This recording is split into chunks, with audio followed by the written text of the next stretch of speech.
Welcome to Cardboard Conjecture.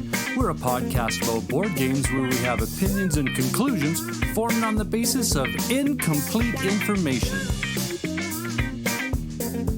This episode of Cardboard Conjecture is brought to you by these great Saskatoon businesses: Amazing Stories Comics on 8th Street, Dragon's Den Games on 8th Street, and Breakout Escape Rooms on Faithful Avenue.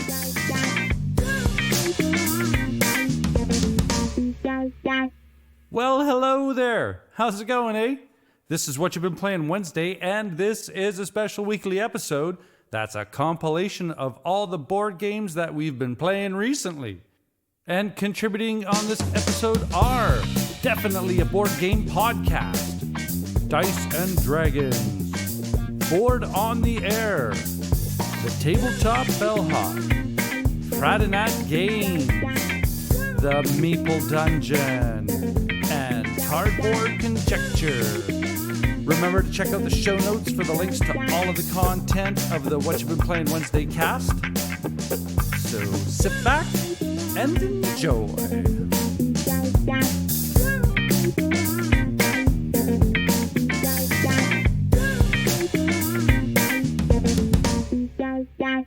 Hello, I am Aaron Milich. And I'm Royce Calverley. And we are definitely a board game podcast, a podcast definitely about board games, except when it isn't. And here we are on Whatcha Been Playing Wednesday. And this time it definitely is. Definitely is. Yeah. So, there's kind of a theme to today's show. Yeah. Yeah, our games kind of go together. Mm-hmm. Yeah. So I guess I'll go first. I was playing Four Gardens. Four Gardens. Yeah. Sounds very summery. Well, exactly right. Yeah. Goes with the summer weather. All about this won the Korean Board Game Design Award, put out by Korea Board Games in 2020 by Martin Dolezal is the name of the designer, and it's all about building your garden, and you do that through these photo or paintings. And you're making these paintings and all your cards lining up to create these landscapes of these beautiful gardens. But the cool thing about it is it has this tower sort of in the middle of the table. And each this pagoda, and each level of the pagoda turns independently. Oh, okay.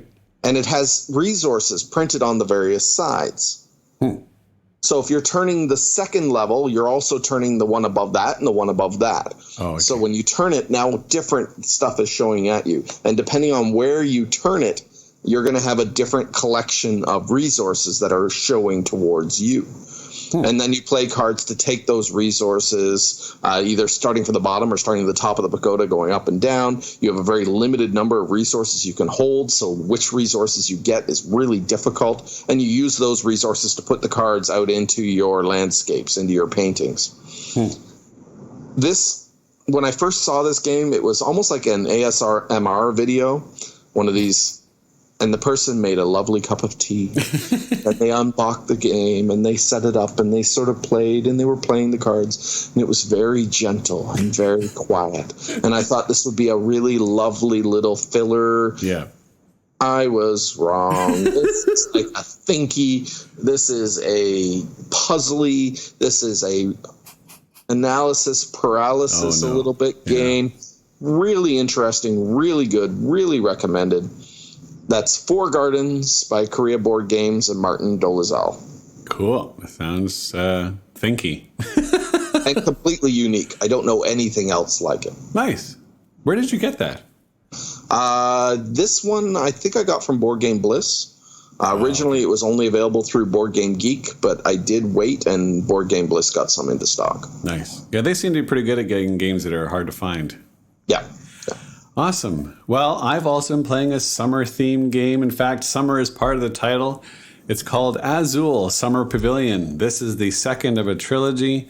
I don't know if I've mentioned it before, but Azul is my all-time favorite board game. I love it so much, so I naturally bought the next two, Summer Pavilion and Stained Glass of Sintra, which I've not played yet.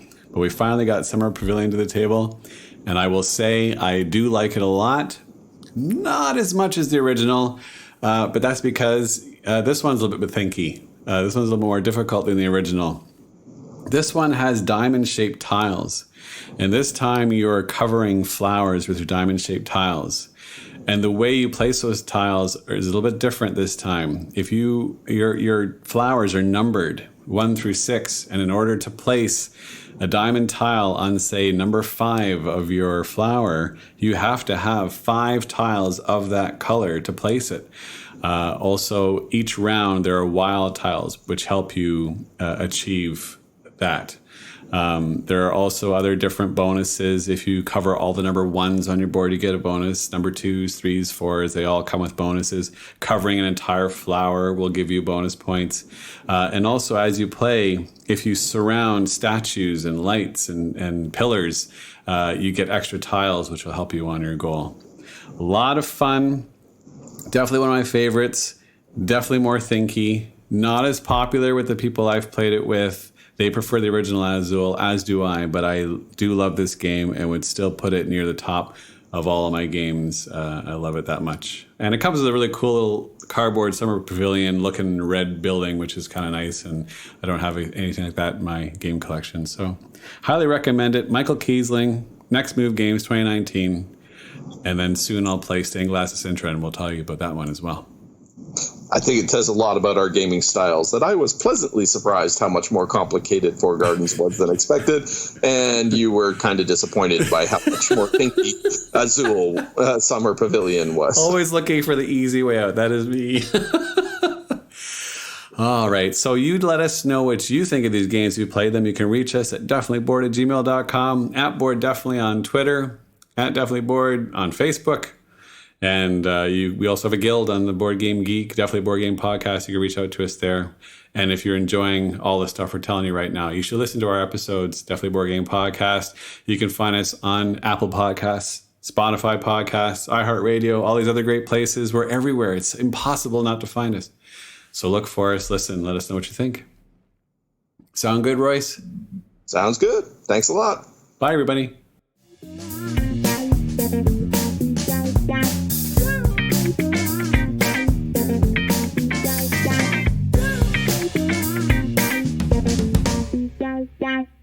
What up, gamers? I'm Jayson. I'm Julie, and together we're Dice and Dragons. You can find us on YouTube, Facebook, Instagram at Dice and Dragons, or on Twitter at Dice and Dragon. Yes, and what show is this, Julie? It's Whatcha Been Playing Wednesdays. And what we've been playing is Between Two Castles of Mad King Ludwig, designed by Ben Rossett and Matthew O'Malley. Now, this is a collaboration, as it is a sequel to Stonemaier Games' Between Two Cities and Bezier Games' The Castles of Mad King Ludwig. So it's a pretty cool combination of two titles, and Julie's going to tell you more about the game itself. It is a competitive game that plays 3 to 7 players, though there is a way to play it 2 players. Yep, there's a 2-player variant for the game. That's the variant that we've been playing, actually. Because we are still in pandemic mode, but that's besides the point.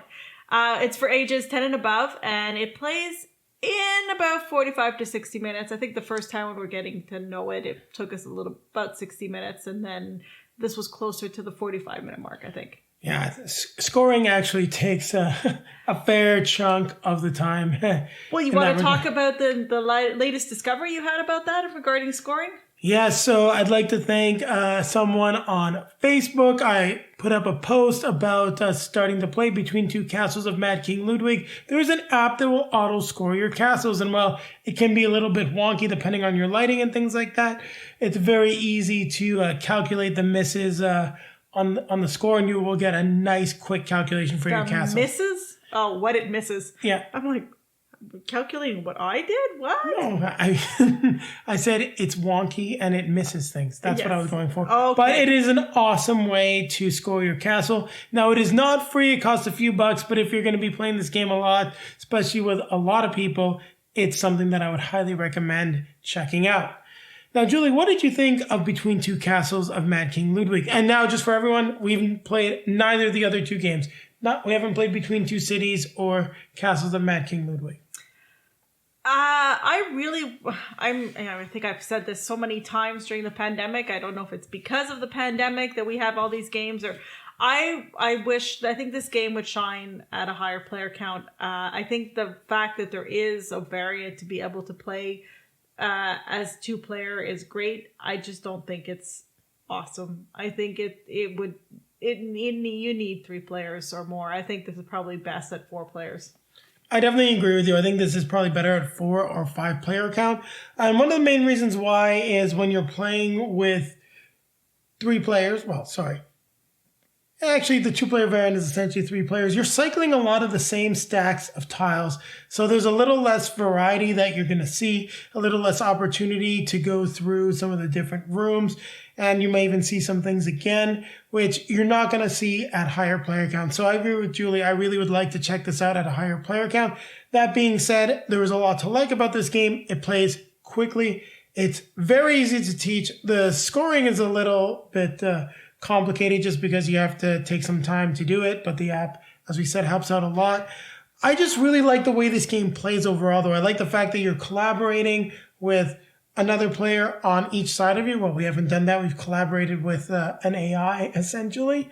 And it's just a lot of fun, actually, to play this game. I really like the components. I mean, with most Stonemaier games, they're great components. The corrugate that's used for the tiles is great, and I think the trays are good quality as well. So that's nice when you're playing with it. I think it's nice components. The iconography was a little bit, but I think this is normal with Stonemaier games. There's a lot of different symbols to get to know when you're playing the game, but you can figure it out. I still don't understand how I beat you every time. I think it's just luck. Well, this last game was literally by 1 point. Hey, I still won. The first game you soundly kicked my butt. It was very, very close this time, which is ironic because if I had 1 more point, it would have gone to a tiebreaker, and our tiebreaker would have been the same castle. So it literally would have been a tie game. As you say, though, there's definitely something missing from the 2-player. The game is playable, though, and that's one thing that I really respect from this design is you get a playable game.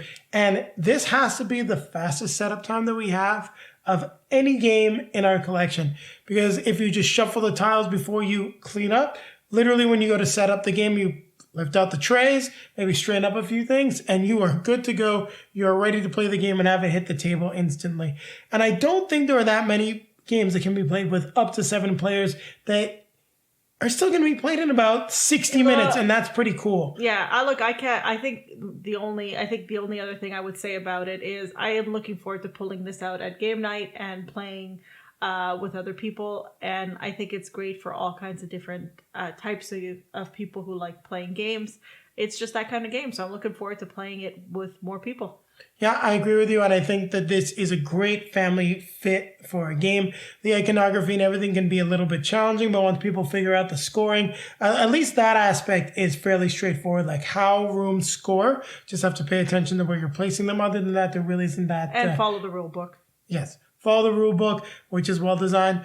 But you can see and listen to our review, which will be out actually the day after this, as we talk more in depth about Between Two Castles of Mad King Ludwig. But if you're looking for a good family style game that can, get to the table and basically everyone can play, even Aunt Ida, I think this is one that's well worth checking out. Ida, really? You think Ida can play it? I think Ida can play it. Okay. But on that note, what are we going to do?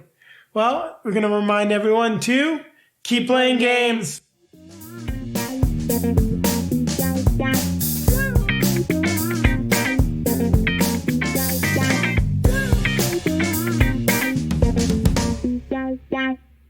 Hi, I'm Shea. And I'm David. And we are Board on the Air, and you are listening to What Have You Been Playing?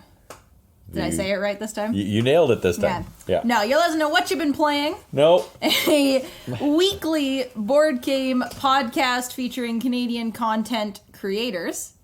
All related to board games. We talk about the game that we have played this week. A game that we've played this week.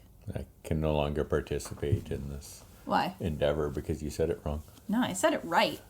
The poll showed that I said it right.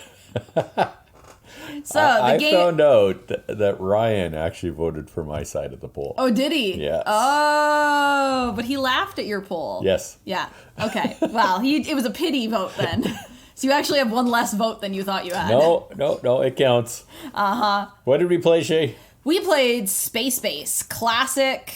It's kind of funny. It's only like 2 or 3 years old, but we now call it a classic game. Classic, yeah. Classic.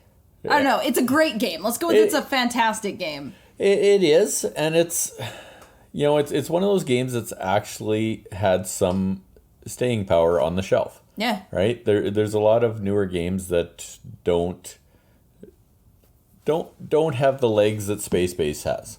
Yeah, it's one that we keep going back to, right? I think that's because we can play it with so many different people. And it's pretty easy to take places. It's not a huge game. It's easy to teach. Yeah, exactly. Yeah.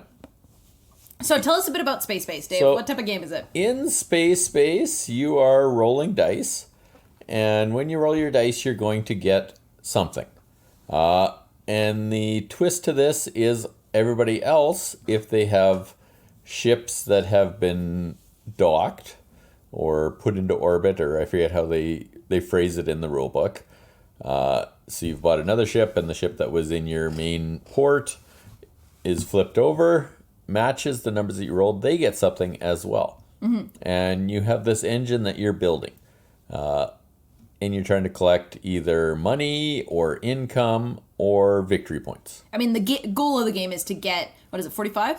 40 victory points. 40 victory points. First one to 40 victory points ends the game, or kicks off the end of the round, or the game end. You finish the round, whoever has the most points wins. Frequently, it's the person who gets to 40. I have seen it where somebody was managed to come back in those last 2 or 3, or the last turn. Yeah, right? They'd have to be pretty tied up with people. Yeah, exactly. The gist of it is there's a market that you're buying from each round. You spend whatever it is to cost for a ship. You don't get any change, and you go back to whatever your income is, or 0 if that's where it is. And you do this around and around and around until somebody hits their points. And it's simple. Yeah. It's easy to teach. The different ships, there's nothing that's super confusing about them. No, there's a couple, I find the charge ones maybe are a little bit more complex, right?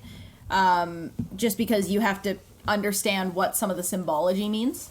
Yeah, I would say they're a little bit of a little bit more confusion.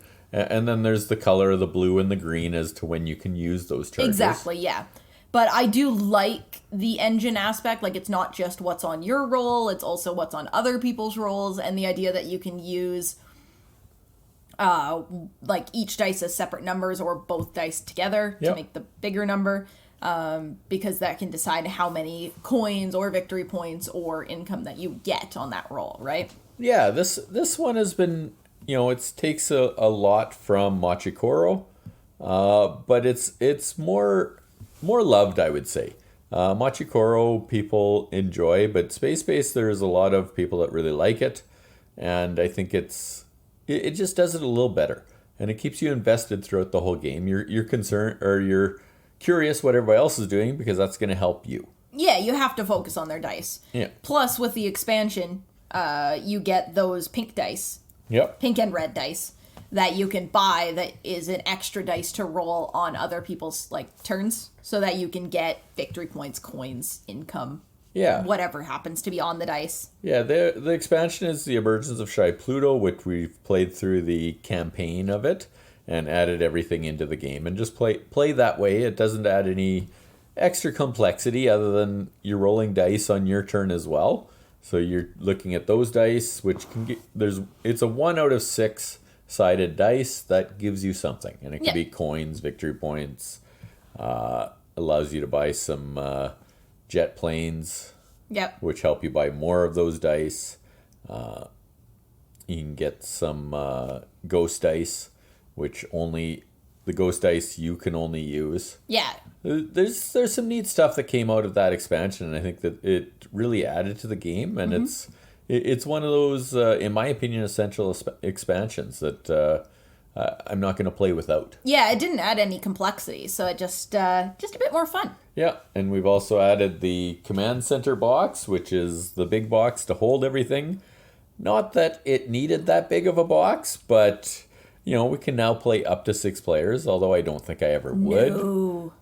And each player has their own colored die, so you're no longer trading dice with each other. And in COVID, that's not a bad thing. Yeah, absolutely. Yeah. All right, so that was Space Base. Yes, one of our favorites, which we've played a lot. We've played a lot of Space Base, but we just brought it out again. We haven't actually played it in a while, maybe since last summer. It's possible it has been a while, but always good to get back onto the table. Absolutely. I'm David. And I'm Shea. And you're listening to What Have You Been Playing? We are Board on the Air, a weekly radio show on CFCR. We're at 6 o'clock every Thursday, and you can find us on all your favorite podcasting sites. Have a great night.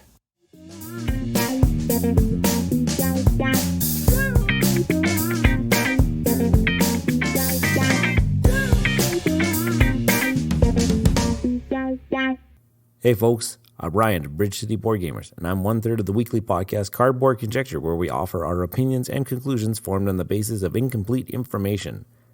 We are active on Twitter and Instagram, where you can follow us at BC Board Gamers. Now, growing up, I have always been a big fan of puzzles. Not the classic jigsaw puzzle types, but the brain-burning, have to use logical thinking, use all the information that you know to solve the solution puzzles. They come in all sorts of shapes and sizes and forms, and over the past few years I've really enjoyed them all. Escape rooms have been a staple in my social life, and playing games like Exit or Unlock have been well worth the monetary values that I've spent. I enjoy puzzles so much that I even created my own puzzle hunt for my high school that I teach at. Think of it as a mixture of solving escape room style puzzles and a scavenger hunt. It was a blast. Even back in college, obtaining my honors degree in mathematics, my favorite classes were in cryptography, the means of encoding and decoding information. Puzzle solving is my jam, which is why I get excited when new games come out that involve it to some extent. Earlier this year, I was very intrigued when Corey Knizia formed his new publishing company, Unexpected Games, in that the first game being released was The Initiative, a unique cooperative board game of story, strategy, and, wait for it, code breaking. Sold. I instantly replied on Twitter with that meme of Fry from Futurama shouting, "Take my money." The Initiative has players take on the roles of teenagers in 1994 who have found a mysterious board game called The Key. Players will be playing these teens, playing this board game. I know, right? Cool. Super meta. Players will navigate these teens through their lives by playing a series of missions linked together with an interactive comic book. Kind of think of it as like a choose-your-own-adventure type of thing. The gameplay of The Initiative is actually very simple. The game board is populated with a bunch of clue tokens that have symbols or traps on them. Those symbols are used to decipher a code, which is either a phrase, word, number, on the back of the mission card. In order to collect those clue tokens, players need to play cards from their hand into one of 4 action piles. The move pile, which, believe it or not, allows a player to move up to 3 rooms. Intel allows a player to reveal 2 clue tokens from any room that's on the board. Gather allows players to actually collect those clue tokens from the board, revealing some information about the code that they have to decipher. And to take these actions, a player must play a card from their hand that is greater in value than the previous card on the pile. Now, with cards ranging from 1 to 12, eventually a pile won't be able to be played on anymore unless the players take the final action, which is called regroup, which discards all of the cards from one of the action piles, allowing players to comfortably take that action once again. Now, players are going to take these actions until the draw pile has been exhausted, which then starts the end game timer. The discarded cards will be shuffled along with 4 time cards. Once 3 time cards have been revealed from this new draw pile, the game will immediately end with a loss for the players. Now, to win, the players need to decipher the code before that event actually happens. Now, you don't have to uncover all and collect all of the clues, just enough that an educated guess can be made to what the solution of the puzzle is. Think you have the answer? Just say it. If you're correct, you guys win the game. However, if you're wrong, you're going to lose. Now, win or lose, the storyline of the initiative is going to continue for the players. Here, outside of the gameplay, are some really interesting things that really make this a complete experience. Players will now discover secrets which evolve the game and also contribute to an overall arching meta story and puzzle taking place outside of the actual gameplay. These are the kinds of things that always intrigue me about these types of puzzle designs, as everything, and I mean anything, can be a clue to help you solve something in the future. I have only completed up to mission 7 so far, and there are things that I have discovered that I have no idea how to solve them yet, or even what they even mean. If it wasn't for this overall metagame puzzle that is taking place, the initiative actually would be a very dull game experience. The gameplay itself is very simple, a family-style card game that can get very repetitive with very little changes to make things interesting after 7 games. For me, it has become a route exercise in completing the game just to get to that bigger story developments. This game will definitely not be for everyone. Even the puzzle-solving techniques so far are elementary to puzzle-solving aficionados. I'm really enjoying, though, what the initiative is doing, as it scratches that puzzle-solving itch for me. I really enjoy that you have to pay attention to everything, even, minor spoiler alert here, the solutions to previous missions may contribute to something in the overall metagame or outside of the puzzle. I will deeply be saddened when it is all over and completed, as this is that style of game that once you've solved it, there's going to be nothing left to do. Well, at least there are the exit games to keep me coming. You know, the Deserted Lighthouse and Sacred Temple games actually have jigsaw puzzles in them. And that's what I've been playing. I'm Ryan of the Cardboard Conjecture podcast, and you can find our show on iTunes, Google Podcasts, and we're housed through Podbean. Also, be sure to follow us on Instagram and Twitter to see what we've been up to lately. Okay, folks, that's been my contribution to What You've Been Playing Wednesdays, and I'll see you next time.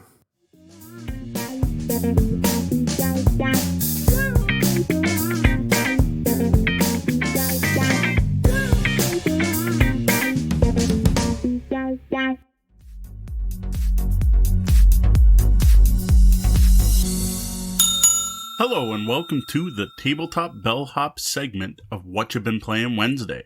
I am Moe T, the Tabletop Bellhop, your cardboard concierge, answering your gaming and game night questions and striving to make everyone's gaming experience better. You can find me at tabletopbellhop.com and all over the internet and social media as Tabletop Bellhop, one word. If you've got a gaming or game night question for me to answer, send that to questions@tabletopbellhop.com or visit the webpage I just mentioned and click on Ask the Bellhop. Now, the question I'm answering today is, what you been playing this past week? So on the last show here, I talked about how we've been playing a ton of the Adventuria adventure card game from Ulysses Spiel. Well, that hasn't stopped, though all of this past week's play were through Tabletop Simulator. We're still in love with Adventuria and really looking forward to diving into more of the expansion content as time goes on. Well, we're going to be starting that with the Forest of No Return adventure expansion, which we're hoping to check out this week. Now, in regards to Tabletop Simulator, I feel like I'm finally starting to become proficient with it, at least in regards to Adventuria. I have no idea how much of that will carry over to playing other games on Tabletop Simulator, but at least it's not as bad playing Adventuria anymore. Now, I still do get frustrated, especially trying to splay and stack and unstack and flip my endurance cards. But other than that, I'm not moving or turning or flipping things unintentionally anymore, and I am loving the ability to set up different saved cameras and be able to swap between them. Next up, I've got another digital gameplay, but this time with The Crew, Quest for Planet 9 on Board Game Arena, where you can play The Crew for free. Now, once a month, we get together with one of our awesome Patreon patrons who's backed us at our This Chair Is For You backer level. And what we do is we sit down and play a game with them with the whole Bellhop team and whoever the patron is. Now, over the last few months, this has been playing The Crew with Tabletop Bellhop fan Evil John. Now, in this last session, we managed to get up to mission number 30. And I gotta say, getting there was rough. Mission 28 in particular gave us a real hard time. It took us more than 10 tries to get through that one. I gotta say, the difficulty in The Crew definitely ramps up as you get deeper into the game. And we're really feeling that over our last few plays. The other thing I think we've now confirmed is that you can get a losing hand in The Crew. There was one mission where I drew all 4 rockets, and I don't think there was any way even if we played with open hands and full communication, that we could have completed that mission successfully. Now, I mention this because this goes against something I said when we reviewed the crew over at Tabletop Bellhop, where I thought every mission was at least possible, though not always easy. It does seem that a bad draw could lead to a no-win situation in the crew. Now, that's not saying the game's ruined or terrible or not worth playing anymore. It's still a fantastic game, but I think it's something people considering picking up the game should be aware of. Finally, the last game I got to the table this past week multiple times is a prototype copy of a game called Battle of Gog from Vitaly from Crazy Box Inc., who lent us the game to check out. Now, the Kickstarter for this game actually launched yesterday on the 8th of June, but will be running for 36 days. So if what I'm about to say here sounds cool, take time to go check it out. Now, this Battle of Gog is a light, biblically themed abstract war game that features some simple mechanics used in interesting ways. Like, to me, this game feels like a mashup of Sid Meier's Civilization 2, Settlers of Catan, and Small World due to the mechanics used. Now, I'm not going to get into full details here, but in particular, I dig the way you make the map. This actually uses the box of the game, which you flip over and place tiles on. How resources are generated is really nice because it's based on placing cities on the map and then gathering the resources from the terrain types that are adjacent to those cities. There's that Civ 2 thing, plus a bit of Catan. And then a very deterministic combat system that features soldiers, represented by dice, with the die number representing the level of that soldier. When a soldier attacks another, the higher level soldier wins, but then reduces their level by the level of the weaker soldier. That really reminded me of the stacks of tiles in Small World, where if you attack with a 3 stack to a 2 stack, you lose 2 guys and take the spot. Now, the goal in this folk on a map game is either control the 4 corners of the map, wipe out an opponent's last city, or collect 5 scrolls that were gifted to Gog by God. Now, the version of the game I've been playing is still in the middle of development phase, which I gotta say is quite a change from most Kickstarter previews we've looked at in the past. And I didn't really know this when I agreed to check the game out. So while playing this, the game's rules are still kind of in flux. Like, after playing the last week or so, I've contacted the designer with rules issues and stuff we found, and he's actually changed a number of the rules based on our feedback and feedback from other previews. Now, what I will say now, there is some cool stuff going on here that I really like. The aspects I've already mentioned about the way you collect resources, the way battles work, building the map, really neat. But just overall, the game was it was okay. It didn't wow us. One of the issues we found is right now, as it stands, it's very random, which can really limit your ability to strategize and play ahead. Plus, the resource costs really need to be play tested. They need to be tried at a bunch of different costs and refined down to what they really need to be. Now, these are both things that I do hope get addressed with more playtesting and more development before the game's ready to actually come out on publication. Now, if you are curious to learn more about Battle of Gog, I will be doing an in-depth review tonight on our Twitch channel. That'll start at 9 p.m. tonight. Well, actually, we probably won't get to the review until about 10 p.m. We've got a topic we're going to cover first, which is about board game tournaments. But for more GOG info, you can tune into that. Plus, I'll be posting a review on the blog this weekend. Well, that's all I've got for this week. It's time for me to check out some more Aventuria, and I'm going to introduce Battle of Gog to the kids before we do up the final review for tonight. Find lots more gaming content at tabletopbellhop.com. Be sure to take out our podcast, the Tabletop Bellhop Gaming Podcast, on your podcaster of choice. We record that live Wednesday nights at 9 p.m. Eastern at twitch.tv/tabletopbellhop. You can also check out our new Sunday Brunch with the Bellhop live show, something we just started last week. This happens Sundays at noon. This is a completely unscripted show where I just chat with my best friend about whatever topic is of interest to us at the time.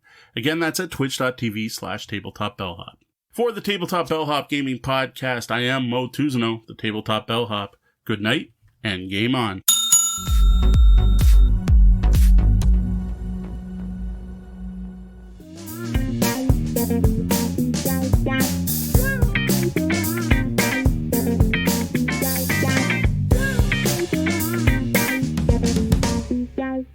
Hey everybody, I'm Matt. And I'm John. And we're Friday Night Games. And you can check us out on Instagram at FridayNightGames_official, Twitter at FridayNightGMS, and just search us on YouTube. So John, what game are we going to talk about today on Whatcha Been Playing Wednesdays, eh? Today we are going to talk about the 2019 podcast. Game of the Year, Wingspan. Content Creators of the Year, Wingspan. Wingspan by Stonemeyer Games, designed by Elizabeth Hargrave. Art by Natalia I don't know how to say her last name. Rojas, Anna Marie Rojas. Martinez, Jarmilio, and Beth Sobel. That's some famous people there. Yeah. So, I'm sure everyone's played Wingspan. So I don't know how much we have to explain, but let's just explain it all. So in Wingspan, you are a bird enthusiast who is trying to attract the best birds into your 3 different wildlife habitats. So you have forests, grasslands, and the wetlands. So the goal of the game is to have the most points scored after 4 rounds. And each round, you're going to have a set of turns determined by a set of action cubes. And you will lose one of them each round to the end of round scoring. Points are earned from bird point value, eggs laid on each of these collected birds on your board, food stored on collected birds on your board, bird cards tucked under collected birds on your board, bonus points on a card you had in your hand, and points earned by reaching a goal at the end of each round. On a turn during a round, you can perform one of 4 actions by paying one of your action cubes. You can place a bird in a habitat from your hand using resources collected and possibly eggs. You can place an action cube in the leftmost uncovered space of a habitat. Take the action from right to left. If a bird was there, you would take the bird action if it has one. And as you place birds into different habitats, those birds grant special abilities next time you place an action cube. And this is called engine building. So each habitat has a different mechanism. Forests are used to gather resources from the bird feeder, which there's 5 different resources, 6 if you have the extra expansion. The grasslands is used to lay eggs, which give you points at the end of the game. And the wetlands are used to draw more bird cards from a group of cards that are in the center of the board, which we'll call the marketplace. There's usually 3 up, and there's a deck. You can either draw one from the deck or pick a bird that is face up. Nice. So, most of us can agree that this game is pretty good. So let's get down to what we liked and didn't like about this game, Matt. Okay, so first of all, it is the best podcast I've ever listened to. Wingspan, the podcast, is amazing. No, I'm kidding. This podcast is actually amazing. You should listen to this podcast. This game won like a crap ton of awards in 2019. It won awards that it probably shouldn't have. Best card game. That's why we're making fun of it. Yeah. But what I liked about the game, the artwork is beautiful. The production value is great. It's like especially it comes with like a dice bird feeder dice tower. Like, I don't know, it was pretty good. All the components are nice. Yeah, everything's super high quality. Super high quality. What else do you like about it? I really enjoy the engine building aspect of it. Like when you're moving your cube on the board, and then you land on the birds, they all have like different actions that you can take. If you have like really, really good board going, that they can gain a lot of resources and a lot of cool stuff. So if you can play your cards properly, and I think the game's easy to play. I disagree. Of course you do. Why do you think it's easy to play? I mean, it's just once you play it, at least once, like it's just you get how the game goes. I'm gonna give credit to me because I demystified the game for you. When I read the instruction booklet, so this is actually what I didn't like. I thought the instruction booklet was super complicated and the game was super hard to understand when I was reading the instruction booklet trying to figure out how to play. But then I watched a single round of play in a video, and I'm like, this is the easiest game I've ever seen. Why are these instructions so hard? So really, when you think about it, a round of play is very easy. You're just putting a cube, like your turn on a round, you're just laying a cube in one of 4 areas, and you have to do what the area does, right? And so like it's super easy. But the thing is, wherever you lay your cube has a lot of rules to it, so that's why it's so complicated. Is that every spot has a lot of rules, so you gotta and every bird card. If you have a lot of birds in your engine that you built, there's a lot of activations, and that could be very complicated. So I could understand why the instruction booklet's so thorough, But also, like, to just sit down and play the game is like super easy. So I don't know. Yeah. What else did So what we do we like? do? Sorry? What else didn't we like about this game? Okay, so we played this game a bunch of times in person, but the last time we played, we had to play it virtually, and one of the people we were playing with was cheating the entire time, and it was pissing me off so much. But I'm not confrontational, so I didn't say anything. But I'm just like, why are you cheating at this game? Like, you don't need to cheat. Just freaking play. Like, who cares what the score is at the end of the game? Yeah, I mean, some people, I kind of get why. So he was cheating because it was his first time playing. He didn't understand that the birds he needed to keep at the very beginning had to have abilities. And I didn't even really realize that until that game. And then he kept expensive bird costs, so he didn't have enough food to play them. So he was trying to get more food to play his cards. It didn't help him in the end anyway. I kicked everyone's butt. But but it's just like, like, come on. You can't, You're just playing a game friendly. It's your first game. Like, who cares if you win? I can understand if it's your fifth game and you're a little bit angry. Like, okay, yeah, maybe you're a little frustrated. I get it. Yeah. What else didn't you like about it, John? That's pretty much it. No, there's a lot of cards, especially if you add like the expansions into it. There's 200 plus cards, and you really only go through like a handful of them, maybe like 30. Yeah, I found that kind of sad.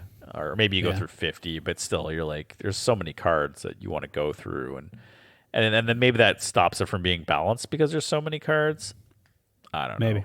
I didn't really like the time between turns. Like, if I play my turn and then someone's sitting there thinking, I feel like it could take quite a long time before someone plays. And there's so many birds you could draw and stuff that there's a lot going on, and you're also trying to watch people's moves. Like, I'm trying to teach the game and help people play, so with every bird activation, there's a lot going on.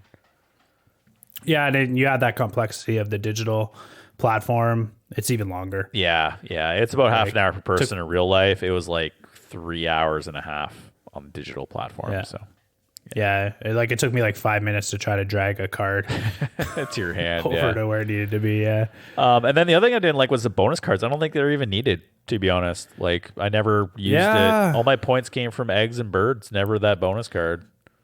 Yeah, the bonus cards, I found every game that I played that were really hard to achieve, number one. And number two, if you have like a really hard bonus card, luckily, you get the bonus card. It tells you the percentage of cards that will have that ability or whatever to get that bonus. If you're stuck with like something like only like 5 to 6% of the cards have this thing, like, you're never going to get it. I had a hard time with mine when we played, and I'm trying to remember what mine was, but it was like 11% of the cards. And I was like, oh yeah, mine was they had to eat fish. Fish had to be one of the resources on their thing on the card to pay for them.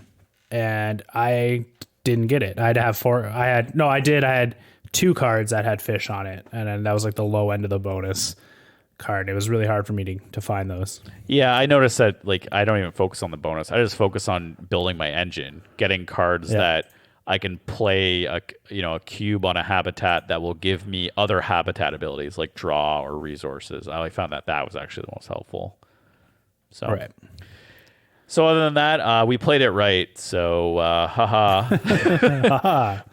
got you there. Just by one tip. I'm just going to say the one tip. If you have never played this game, although if you listen to the Bridge City Board Gamers podcast, you probably have. But if you, just in case you have never, don't read have the instructions there to help you, but watch a playthrough video and just watch how a turn goes. You'll thank me later. Right. All right. We're Matt and John from Friday Night Games. Don't forget to check us out on Instagram at Friday Night Games _official, Twitter at Friday Night GMS. You can find us on YouTube or on our website, FridayNight.Games. Thanks, everyone. Thank you.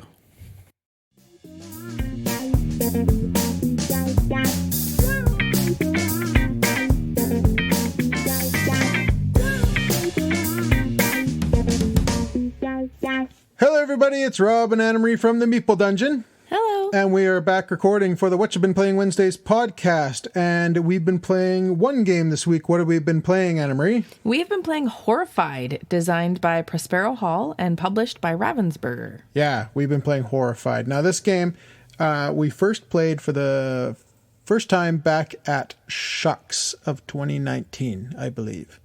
Was at a con, but yeah. Yeah, I'm pretty sure it was at Shucks in 2019 in Vancouver.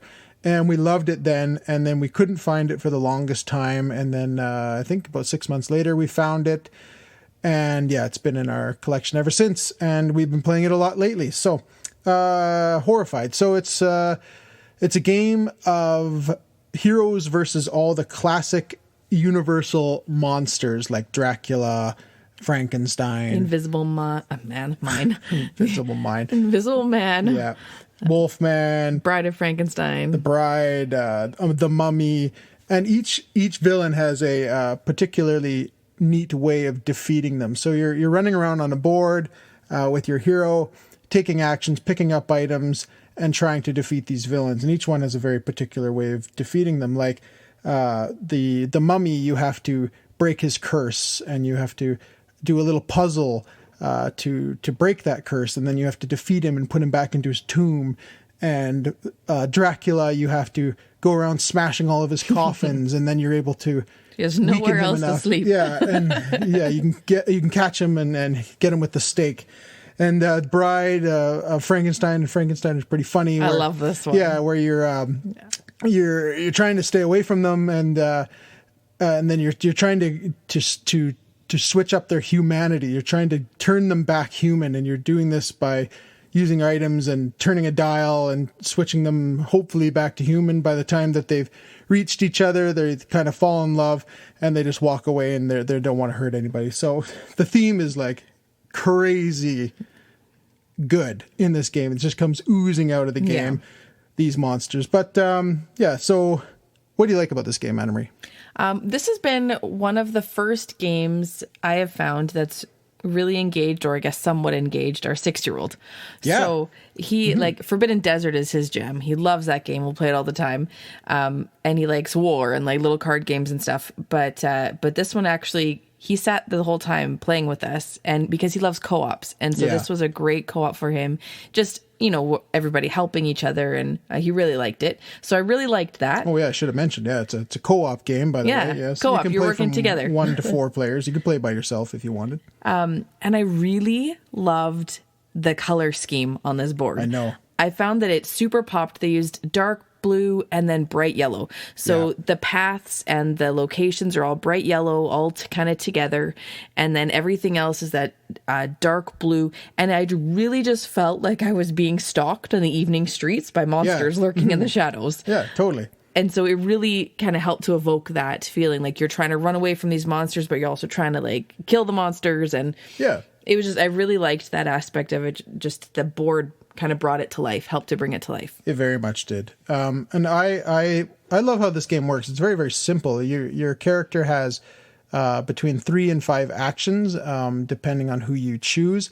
A person that has 5 actions will have no special ability. A player with 4 actions will have an okay special ability, and a person with 3 actions would have a pretty good special ability. So it's depending on who you use, it really dictates how you go through this game. And so you'll go through doing your actions, moving around, picking up items, doing things. And then after your turn, it's the monster's turn, and the monster card flips over, and it's going to add more items to the board. It's going to make the monster do something special. And then it's going to tell you at the bottom which monsters are going to be moving around and attacking people if they cross your path.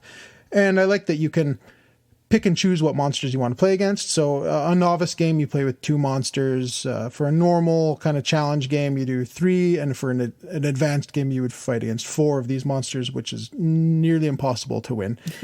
We generally play between 2 and 3 monsters, and depending on who we're playing with or whatever. Or if we wanted just a quick game, we'll do 2. If we want a real challenge, we'll do 3.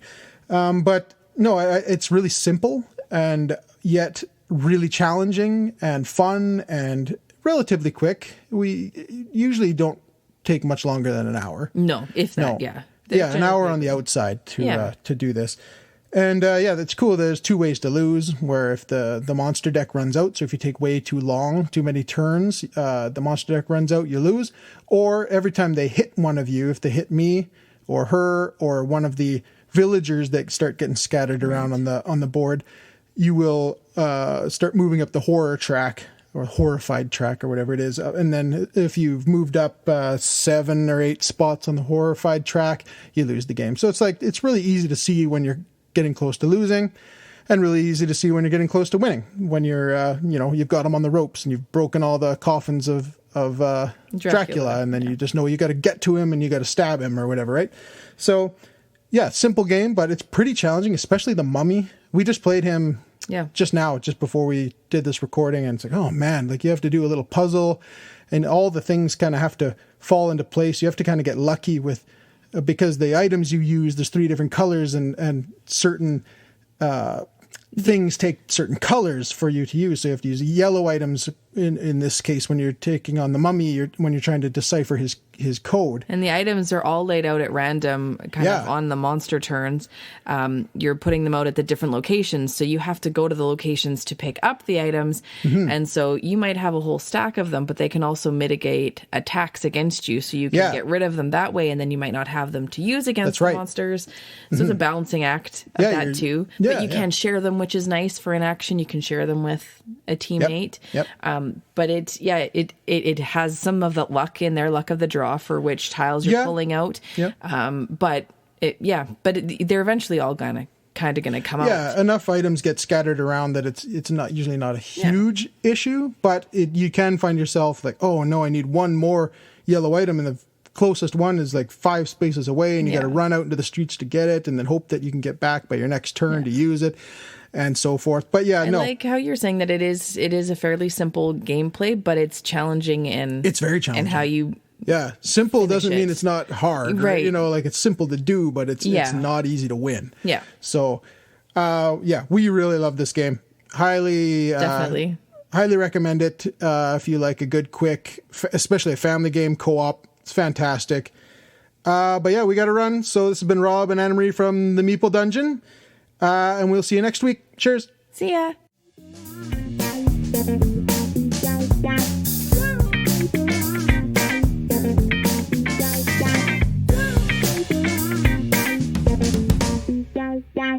Hey there, it's Norm from the Cardboard Conjecture podcast and Bridge City Board Gamers community here in Saskatoon. And it's been a while, but let's go check out what the community has been playing on the Facebook community page, the Bridge City Board Gamers Facebook community page. So let's start off. Jeff has played Amerigo Cloud Age, lines of, I think it's Lydia, Spirit Island, and Winter Kingdom Builder. Out of that lineup, Spirit Island. I like that. I haven't played Cloud Age, but I do like Alexander Pfister. Amerigo, love me some Stefan Feld. Haven't played that one. Yeah, now you've just pointed out games that I need to play, and I thank you for that. Kelly, Rules and Regulations, including the Nefarious Neighbor expansion. I have not heard of that. Time for some research. Yay, cool. Jayson, Res Arcana. Yes, nice. Lost Ruins of Arnak. Yeah, I have that game. That's a fantastic game. Mountain Goats. I've heard sparse things about that. Cool. And Clank Legacy. Oh, I can't wait till we get back together to game because we got to finish our campaign. Yes. Moving on. We have Brian has played more Sleeping Gods, Imperial Settlers, Empires of the North, and Shop in Time and Gloomhaven. I'm doing Jaws of the Lion now. I think that's a great system that he put together. And Sleeping Gods. Ryan Lockett. Fantastic artist, fantastic designer, fantastic publishing company. Wow. Yeah, great. Now here, Sleeping Gods is really cool. So awesome. Marianne is playing Aztlan. Aztlan. I've not heard of it. It has kind of a Mesopotamian Egyptian kind of thing going on. Cool. It looks like it's an area control. Ooh, I'm very interested now. That's one of my favorite mechanisms. Tim has been playing Dragon Rampart with an exclamation point. Dragon Rampart. There we go. I did it properly. I have not heard of that. I think it's an RPG. Ooh, I'm going to do some more research again. Oh, I've got some homework tonight. Yay. Travis, Seven Wonders Duel, Wizard, All of Us, which is a trivia game, and Maracaibo. Nice. Maracaibo. Yeah. Alexander Pfister, my Great Western Trail. I like that one. I know there's a lot of people, that's a hit and miss game, but yeah. Maracaibo, that's another fantastic game too. Steve got Grindhouse to table and enjoyed. Nice, Grindhouse. I don't think I've heard of that one. All right, Hans, Lines of Lydia. Hey, I did get it right. Cloud Age, Amerigo, Terraform. I wonder if Hans and is it Jeff? I wonder if those guys are playing games together. Yeah. I wonder. Terraforming Mars. One horribly played game of Seven Wonders Duel. All right, Mountain Goats and Anachrony. Yeah, Ryan has that game. He says it's got some crazy and dynamic and interesting worker placement mechanisms going on there. Brian, trying to learn Stone Age on BGA. Is it worth getting?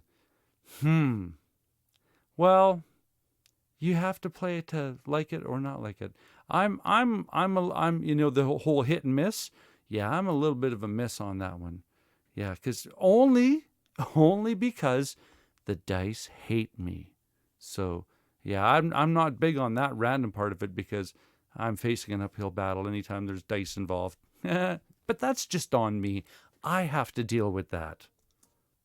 Well, that was a fantastic lineup of games. I'm definitely going to have to do some homework with that one. What have I been playing this week? Well, like I've said before, every morning typically starts off with some crokinole before Daniel goes to school, but we've changed it up. And over the weekend, I showed Daniel how to play Latte Throwdown. And Latte Throwdown is designed by Corey Keller, published by Analog Game Studios. And it's a dice chucker. As I said in Stone Age, the dice hate me, but that's when it's looking for resources. But at least in this game, I have an option how to use my dice. So it doesn't matter if I roll a 1, because 1 might be important, because in Latte Throwdown, you're doing, what's the best way to describe this? You have a set of cards in front of you that represent lattes, and you are baristas. I think I said that properly. And you're doing that final little design on the top. And each card represents a particular design and its level of technical difficulty. And that is represented by the dice that represent the cards. So a set of 2 dice will probably, have a latte design that's a value of 2, and a set of 3 dice, value of 3, and so on, and 4, right, and 5, value 5. What this is, it's a race game, and it's the first to 20. And it's basically competitive because everybody can compete for whatever latte that they wish to attempt to complete on their turn. And so Daniel has had so much fun with that game because as far as the rule set goes, it's pretty straightforward. Roll the dice, match the dice with the recipe or the latte that you're trying to build, and try to do it before the other person and win. This is important, to note, because for those people who don't know, my son Daniel has Down syndrome. And so anytime I can take a game that I enjoy and have an affinity for and scaffold the learning so that he can participate in the same enjoyment as me, I will do that anytime I can. And this game definitely lends itself to that. The game, though, also has what's called barista cards, and that adds a more intricate level of strategy to this game, because those are the rule breaker cards, right? And you can use dice to engage these or clear the market and get new barista cards up. and those cards allow you to, take a 2 and modify it to whatever dice you want, depending on the power on the card. There's some cards that have a power that allows you to get extra dice, and thematically, I can't remember how they connect to maybe an extra worker or something like that, but it increases your dice pool, which increases your ability to get the numbers that you're looking for to complete those beautiful latte designs on your lattes. And what I love the most about this is we play this waiting for his bus, and I have a coffee, and every once in a while Daniel will say, "Stop, coffee break," and we'll have a sip. And this game is exactly the thing we need in the morning. So that's what we've been playing, and I'm going to continue having fun with that game every morning. So thank you very much, Analog Game Studios and Corey Keller. You've given us a wonderful little coffee break game. And that being said, I want to take the opportunity to thank everybody for listening to what we've put together this episode, and of course, send out my gratitude and thanks to all of the content creators that contribute regularly to the show. And of course, keep your stick on the ice and take care out there, eh? If you like the content that we produce and the type of show we're creating, please leave a happy rating on iTunes or the podcast platform that you use. This would be such a great gift, and it would help make it easier for others to find us when they search for board game podcasts. This episode of Whatcha Been Playing Wednesday has been brought to you by Cardboard Conjecture, who can't even imagine what it's going to be like to play board games in public. It'll happen.